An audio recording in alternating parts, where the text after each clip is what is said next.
Independence campaigners in Spain are very much awaiting the referendum in Scotland.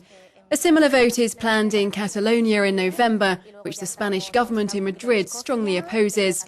We spoke to the leader of Spain's centre-left Socialist Party, now in opposition. Pedro Sánchez, welcome. Let's begin by talking about your political career. Why did you decide to become active in politics? Today in Spain and in many parts of Europe, there are many people who see the future as a threat. And I want to transform that future of threats into a future of opportunities. 2.5 years ago, I was outside politics. I was a university professor. And my political commitment is to modernize Spain and Europe with the creation of jobs and opportunities within Europe, and with the need for the world to see a competitive Europe of opportunities, and also one that spreads peace in the rest of the world. What kind of socialist are you? What do you propose? Reformista, modernizador. I'm a reformer, a modernizer. I think Spain must modernize its economy. I believe Spain and Europe must make progress towards better transparency, citizen participation and democracy in our institutions. We must struggle against corruption, which is the main poison of our democracy, and we need to create work, above all for those young people who don't have any at the moment. Now, Podemos, we can, won more than 1 million votes in the European elections. It now has 5 MEPs in the European Parliament. What do you think led all those people to vote for this political group? I don't know. I believe that politics is about building, not destroying. And I'll always be on the side of all those who see politics as inspiring hope, which is optimistic about the future. We can't turn the clock back 50 years. I think there are now people in Spain who earn 340 euros a month who can't make ends meet.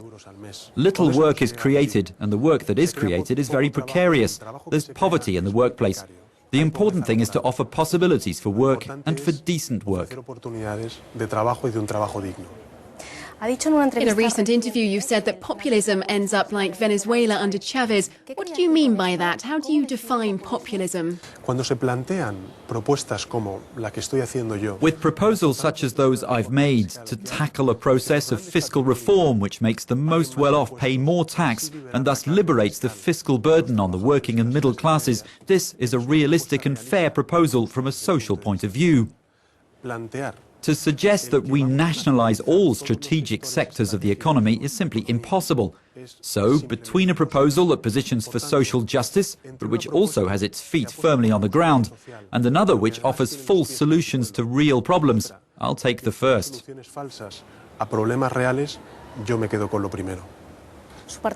party supported austerity measures a few years ago.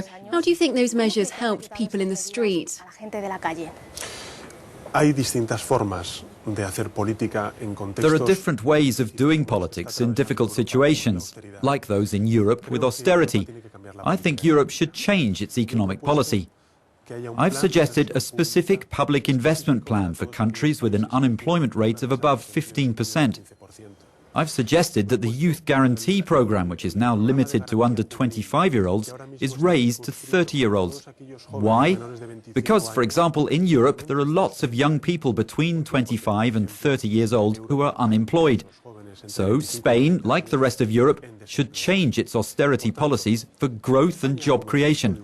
And for that, in our situation, in Europe's case, you also have to count on the support of European institutions. En nuestro contexto, en el caso de España, tiene que contar también con el concurso de las instituciones europeas.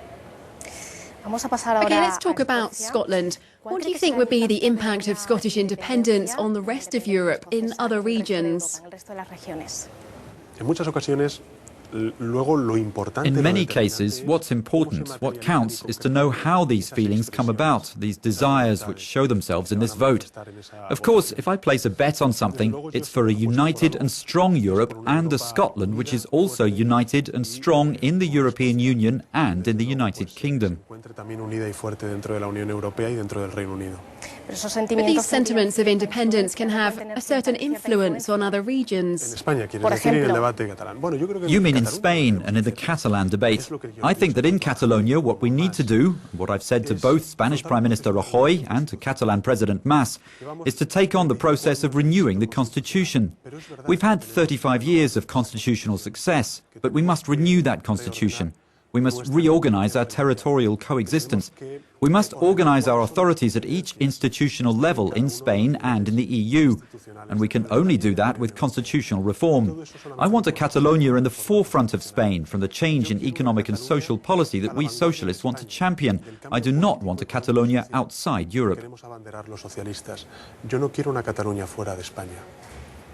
And how can this constitutional reform, from what you're talking about, give more autonomy to the regions, and how can that benefit Spain?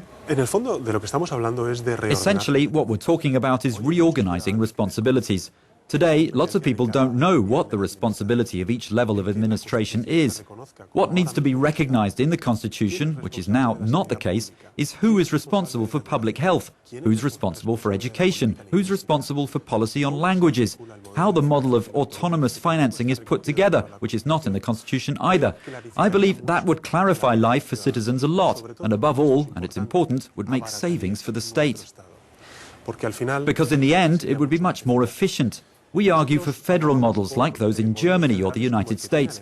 In Europe, we socialists say that Europe should be a federal Europe. When we talk about more European Union, we talk about a federal union. That's also what we're standing up for in Spain. Let's end with Scotland.